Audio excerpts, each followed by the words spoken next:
బ్రహ్మర్షి పితామహ పత్రిసారి యొక్క దివ్య చైతన్యంతో కనెక్ట్ అవుతూ జగద్గురువైన శ్రీకృష్ణ పరమాత్మ యొక్క శక్తి స్థితి జ్ఞానాలను తీసుకుంటూ ఆ మహాశివుని యొక్క శక్తితో అనుసంధానమవుతూ మనము విజ్ఞాన భైరవ తంత్ర అనే ఓషో మాస్టర్ రాసిన బుక్ గురించిన జ్ఞానాన్ని మనం తెలుసుకుంటున్నాం మాస్టర్స్.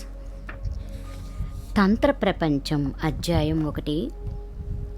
దేవి అడుగుతోంది, ఓ శివా, ఏది నీ యథార్థ స్థితి? అద్భుతాల భరితమైనది ఏది ఈ విశ్వం? ఏది దీని విత్తన మూలం? ఈ విశ్వచక్రానికి ఎవరు కేంద్రం? స్వరూపాలతో ప్రరూపితాలవుతున్న జీవితానికి ఏది అతీతం? ఎలా చేరుకోవచ్చు మనం అందులోకి పూర్తిగా? స్థలానికి, కాలానికి, పరమంలోకి, పేర్లకు వివరణలకు అతీతంలోకి తీర్చండి పూర్తిగా నా సంశయాన్ని అని శివుణ్ణి పార్వతీదేవి అడుగుతోందనమాట.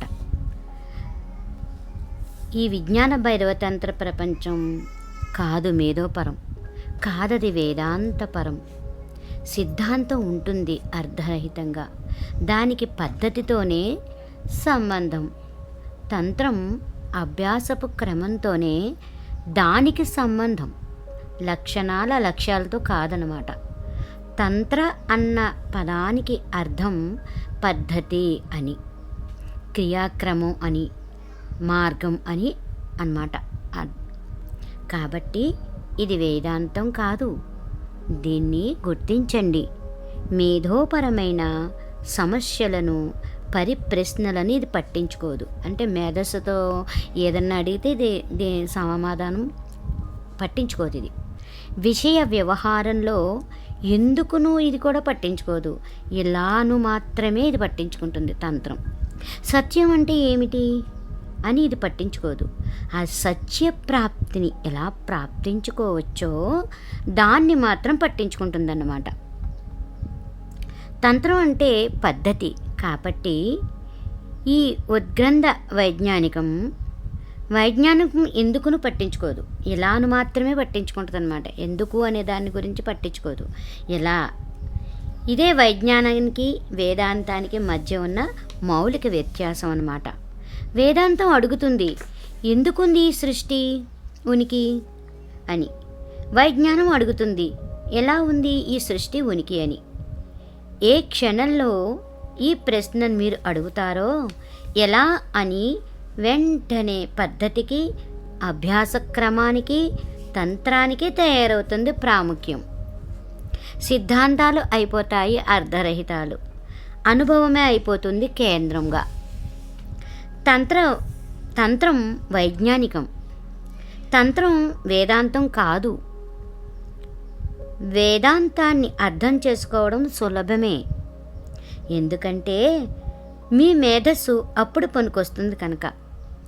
ఓ భాష మీకు అర్థమైతే, ఓ భావన మీకు అర్థమైతే వేదాంతాన్ని మీరు అర్థం చేసుకోగలుగుతారు.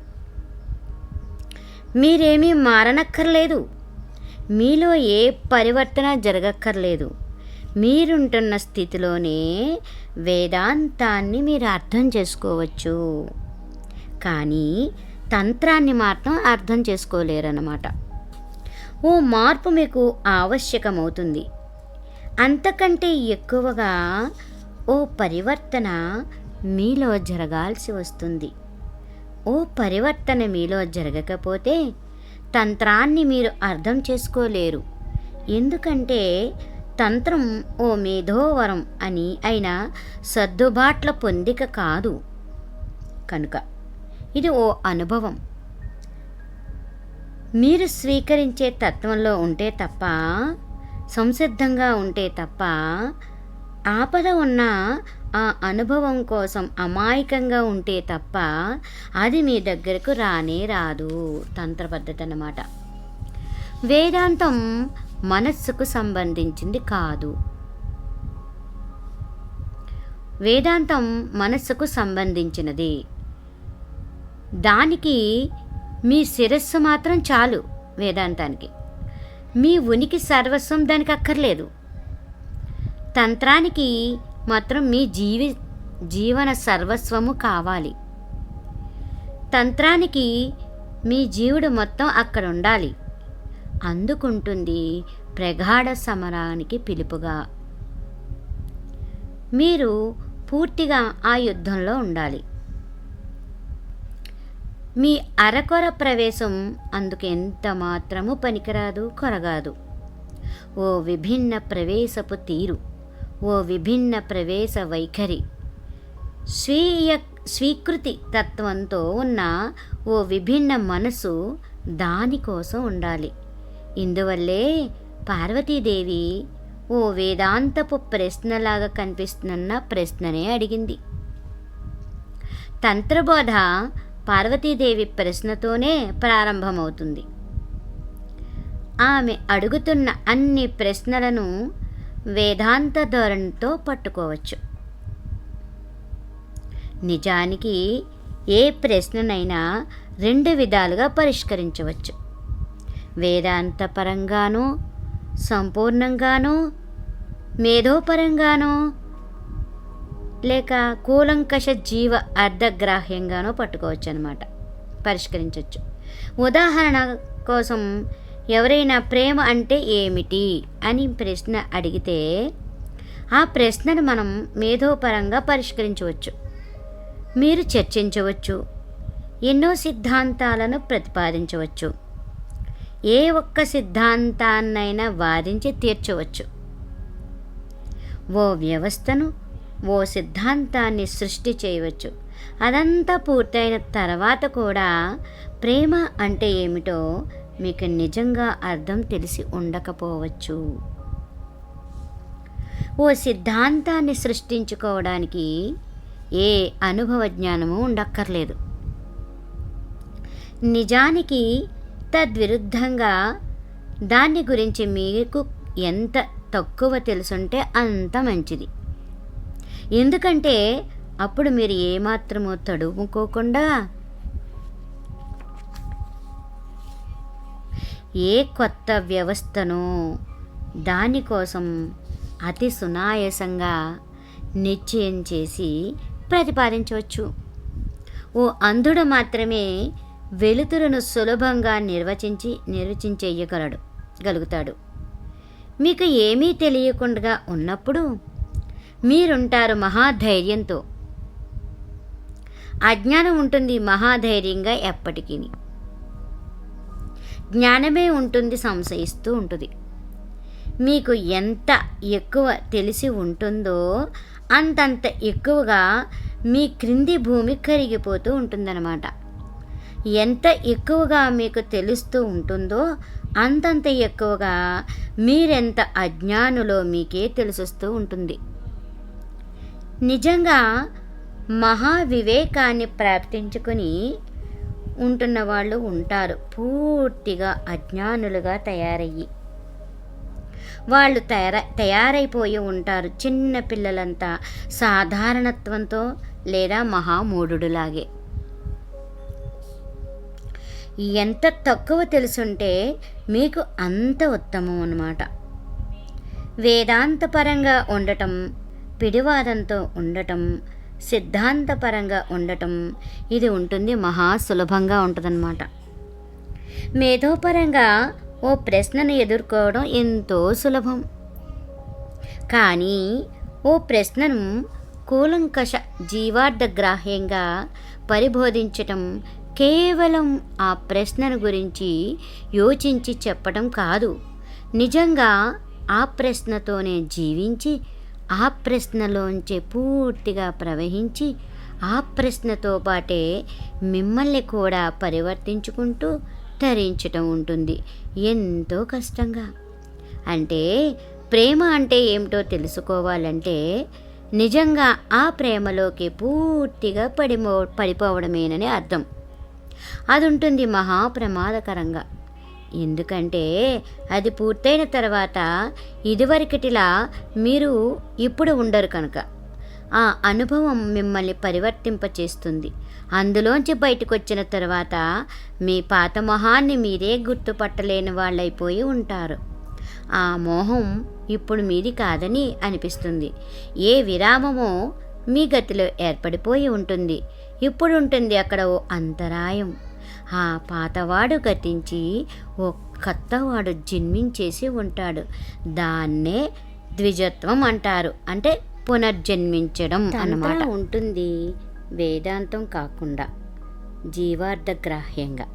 కానీ యథాలాపంగానే పార్వతీదేవి వేదాంతపరంగా కనిపించే ప్రశ్ననే అడిగి ఉండవచ్చు. కానీ శివుడు దాన్ని ఆ విధంగానే మాత్రం తెలియచెప్పడు. కాబట్టి ఈ విషయాన్ని ముందుగానే అర్థం చేసుకోవడం ఉత్తమం. లేకపోతే అనవసరంగా మీరు సంశయాలలో ఇరుక్కుపోతారు.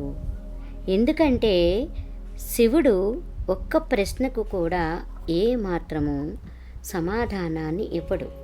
పార్వతీదేవి అడుగుతున్న ఏ పరిప్రశ్నలకు శివుడు సమాధానాన్ని ఏ మాత్రము ఇవ్వడు. అయినా ఆమె అన్ని సందేహాలను ఆయన పూర్తిగా తీర్చేస్తాడు. ఆ ప్రశ్నలకు వాస్తవంగా ఎవ్వరూ సమాధానాలు ఇవ్వలేరు, శివుడు తప్ప. ఆయనే ఇస్తాడు సమాధానాలను. కానీ మరో విభిన్న తలంలో పార్వతీదేవి అడుగుతూ ఉంది, ఓ నాథా, ఏమిటి నీ యథార్థ స్థితి అని. ఆ ప్రశ్నకు ఆయన సమాధానాన్ని ఇవ్వడు. తద్విరుద్ధంగా ఓ తంత్రాన్ని ఆయన అందిస్తాడు. పార్వతీదేవి ఆ తంత్రాన్ని ఆచరిస్తే ఆమెకు తెలుస్తుంది. ఆ విధంగా సమాధానం ఉంటుంది. వక్రంగా అపసవ్యంగా అదుండదు, సూటిగా సవ్యంగా ఉంటుంది. నేనెవర్ని అని అడిగితే ఆయన అందిస్తాడు ఒక తంత్రాన్ని. దాన్ని చెయ్యండి, అప్పుడు మీకే తెలుస్తుంది. తంత్రానికి చెయ్యటమే తెలుసుకోవడం, ఇంకే విధమైన తెలుసుకోవడాలు ఉండదన్నమాట. అక్కడ మీరు దేన్నో చేస్తే తప్ప, ఏ మార్పు మీలో కలిగితే తప్ప, మీరే దృక్పథమో మీకు ఏర్పడితే తప్ప, మరే దృక్పథమో మీకు ఏర్పడితే తప్ప, ఏ కొత్త చూపో మీకు వస్తే తప్ప, మేధస్సుకు అతీతంగా ఉన్న మరే పరిధిలోనో మీరు ఆచరించగలిగితే తప్ప ఏ సమాధానము లభించదు. సమాధానాలను ఇవ్వవచ్చు, కానీ అవన్నీ ఉంటాయి అబద్ధాలయ్యి. అన్ని వేదాంతాలు అబద్ధాలే. మరో ప్రశ్న అడగండి, వేదాంతం ఓ సమాధానాన్ని మీకు ఇచ్చేస్తూ ఉంది. ఆ సమాధానం మీకు తృప్తిని కలిగించవచ్చు, అసంతృప్తులుగానే మిమ్మల్ని మిగిల్చి ఉంచవచ్చు. ఆ సమాధానం మీకు తృప్తిని అందిస్తే వెంటనే మీరు వేదాంతపు పాటనే పట్టుకుంటారు, వేదాంతులుగానే మారిపోతారు. కానీ మీరుంటారు ఇదివరకు ఉన్నట్లే. ఆ సమాధానం మీకు తృప్తిని అందించకపోతే మరో వేదాంతపు తీరులోకి మీరు మారిపోయే ప్రయత్నాన్ని మొదలుపెట్టేస్తారు. అయినా మీరుంటారు ఏమాత్రమూ మారకుండా. ఆ స్పర్శ కూడా మీకు తగలదు, మీలో ఏ మార్పు ఉండదు. ఆ విధంగా మీరు హిందువులు అయినా, మహమ్మదీయులు అయినా, క్రైస్తవులైనా, జైనులైనా అందువల్ల ఏ వ్యత్యాసము ఉండదు. ఆ వేషాల వెనుక ఉన్న నిజం మనిషి, ఆ మనిషి హిందూ వేషంలో ఉన్నా, మహమ్మదీయుడి వేషంలో ఉన్నా, క్రైస్తవుడి వేషంలో ఉన్నా ఉంటాడు సమానంగా. పదాలు మాత్రమే మారుతూ ఉంటాయి, ఉడుపులు మాత్రం మారుతూ ఉంటాయి. చర్చికి ఏ మనిషి వెళ్తూ ఉంటాడో, ఆలయానికి ఏ మనిషి వెళ్తూ ఉంటాడో, మసీదుకి ఏ మనిషి వెళ్తూ ఉంటాడో వాడు అదే మనిషి అయి ఉంటాడు. మహాలు మాత్రం ఉంటాయి భిన్నంగా. అవన్నీ అబద్ధపు మహాలే, అవన్నీ ముసుగులు మాత్రమే. ఆ ముసుగులన్నిటి వెనుక మీకు ఆ మనిషి మాత్రమే కనిపిస్తాడు. అదే కోపం, అదే దూకుడు, అదే హింస, అదే అసూయ, అదే ఉబలాటం అన్నీ ఉంటాయి సమానంగానే. మహమ్మదీయ కాముకత్వం ఉంటుందా, హైందవ కాముకత్వం ఉంటుందా విభిన్నంగా? ఉంటుందా ఓ క్రైస్తవుడి హింసాత్మక కదా. హైందవుడి హింసాత్మకత కన్నా విభిన్నంగా అంతా సమానమే. వాస్తవం ఉంటుంది సమానమై, దుస్తులు మాత్రం ఉంటాయి విభిన్నంగా అన్నమాట. తంత్రానికి మీ దుస్తులతో ఏ సంబంధము ఉండదు. తంత్రానికి సంబంధం మీతోనే ఉంటుంది. మరో ప్రశ్నను అడిగితే మీరెక్కడ ఉన్నారో అదే చూపిస్తుంది. మరో విషయాన్ని కూడా అది చూపిస్తుంది. ఎక్కడ మీరున్నా మీరు దాన్ని చూడలేకపోతున్నారని. అందువల్లే వస్తుంది మీలోంచి ఓ ప్రశ్న. ఓ అంధుడు అడుగుతాడు, వెలుతురంటే ఏమిటి అని. వేదాంతం వెంటనే సమాధానాన్ని చెప్పడం ప్రారంభించేస్తుంది. వెలుతురంటే ఏమిటో తంత్రం దీన్ని మాత్రమే తెలుసుకుంటుంది. ఓ మనిషి వెలుతురంటే ఏమిటి అని అడుగుతున్నాడంటే ఆ మనిషి అంధుడనే అర్థం. తంత్ర ఆ మనిషి మీద తన శస్త్రచికిత్సను ప్రారంభించేస్తుంది. ఆ మనిషినే మార్చేస్తుంది. ఆ మనిషి చూడగలిగేలా తంత్రం వెలుతురు అంటే ఏమిటో చెప్పదు. చూసే ప్రజ్ఞను ఎలా గ్రహించాలో నేర్పిస్తుంది. ఆ వెలుతురుని మనం ఎలా చూడాలో నేర్పిస్తుంది అన్నమాట తంత్రం అంటే. చూపుని ఎలా తెప్పించుకోవాలో నేర్పిస్తుంది. ఎలా చూడాలో నేర్పుతుంది. చూపు రాగానే సమాధానం అక్కడ ఉంటుందన్నమాట. కానీ తంత్రం మీకు ఏ సమాధానాన్ని ఇవ్వదు. కానీ పద్ధతి ద్వారా చూపు తెప్పిస్తుంది. అదే పద్ధతి ద్వారా నేనెవరు అనే విషయంలోకి వెళ్ళిపోతాం అన్నమాట. మనం సమాధానాన్ని మీరే తెలుసుకునే తంత్రాన్ని మాత్రమే అందిస్తుంది. ఇప్పుడు ఆ సమాధానం మేధోపరంగా ఉండదు. ఓ అంధుడికి వెలుతురు అంటే ఏమిటో చెప్తూ ఉంటే ఆ సమాధానం ఉంటుంది మేధోపరంగా. ఆ అంధుడికి చూపు వచ్చేస్తే ఆ సమాధానం ఉంటుంది జీవార్థగ్రాహ్యంగా. ఈ అర్థంతోనే తంత్రం జీవార్థగ్రాహ్య సమాధానాన్ని ఇస్తుందని నేను అంటున్నాను. కాబట్టి శివుడు పార్వతీదేవి ప్రశ్నలకు ఏ సమాధానాలను ఇవ్వడు. అయినా ఆయన సమాధానాన్ని తప్పకుండా అందిస్తాడు. ఇది మొదటి విషయం. సమాధానం మాటలతో ఇవ్వడనమాట, సమాధానాన్ని అందిస్తాడు ఆయన. ఇప్పుడు రెండవ విషయం, ఇది ఓ విభిన్న ధోరణి ఉన్న భాష. దీన్ని గురించి మీరు ముందుగా తప్పకుండా తెలుసుకొని తీరాలి. సూత్రాలలోకి ప్రవేశించక మునిపే అన్ని తంత్రాల పరిభాషణలు శివ పార్వతుల మధ్య సంభాషణలే. పార్వతీదేవి ప్రశ్నిస్తూ ఉంటే పరమేశ్వరుడు సమాధానాలను ఇస్తూ ఉంటాడు. అన్ని తంత్రాల పరిభాషణలు ఈ విధంగానే ప్రారంభమవుతాయి. ఎందుకంటే ఈ పద్ధతే ఎందుకు ఎంతో ప్రాముఖ్యత ఉంది దీనికి.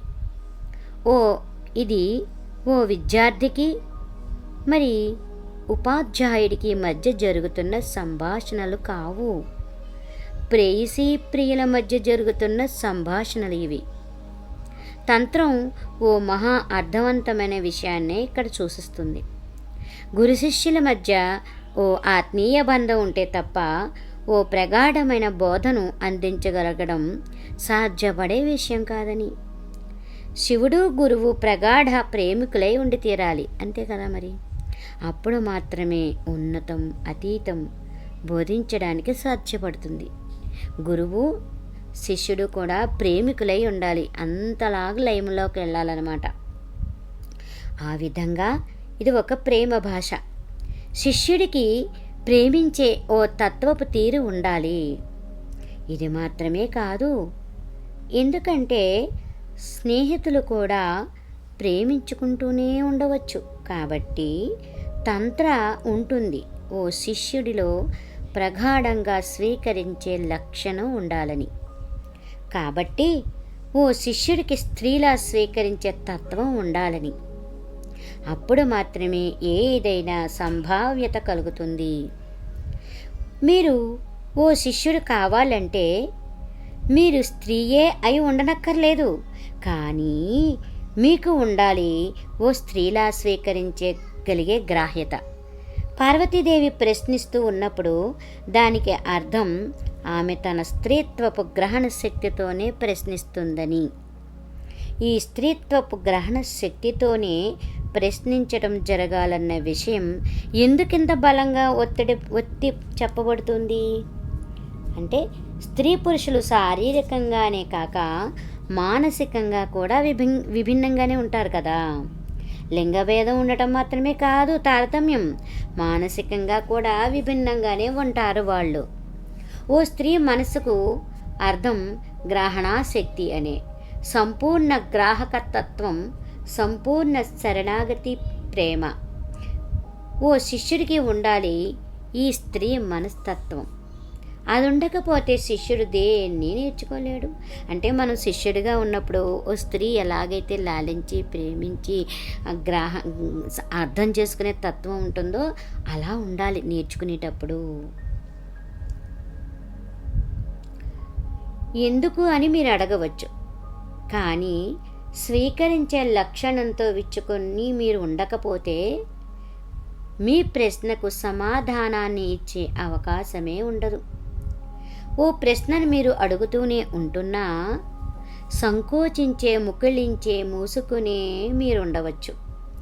అప్పుడు ఆ సమాధానం మీ లోపలికి చొచ్చుకుని పోదు. మీ తలుపులు మూసేసుకుని ఉంటున్నాయి. మీరున్నారు చచ్చిపోయి, మీరుండడం లేదు తెరుచుకుని.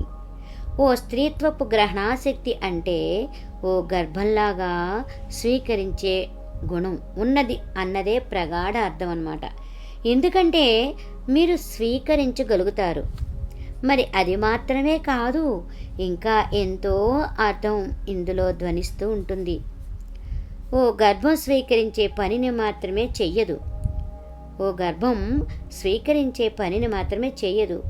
ఏ క్షణంలో దాన్ని తనలోకి స్వీకరిస్తుందో తక్షణం అది ఆమె శరీరంలో ఒక భాగం అయిపోతుంది. ఓ శిశువును ఆమె స్వీకరిస్తుంది. ఆ స్త్రీ గర్భాన్ని ధరిస్తుంది. ఏ క్షణంలో గర్భధారణ జరుగుతుందో ఆ క్షణం నుంచే ఆ శిశువు ఆమె స్త్రీత్వంలో భాగంగా అయిపోతుంది. ఆ శిశువు ఉండదు పరాయిదిగా, అది ఉండదు పరదేశికంగా, అది ఉంటుంది ఆమెలోకే పీల్చుకోబడి, ఆమెలోకే ఇంకిపోయి. ఇప్పుడు ఆ శిశువు ఆ తల్లికి ఓ బరువుగా ఉండదు కదా, కానీ తన శరీరంలో ఒక భాగంగానే ఉంటుంది కదా. తల్లిగా తన్నున్నట్లే ఓ శిశువును స్వీకరించే పనిని మాత్రమే చెయ్యదామే. ఆమె స్త్రీ శరీరం తయారైపోతుంది సృజనాత్మకంగా. ఆ శిశువు లోపల పెరుగుతూ ఉంటుంది.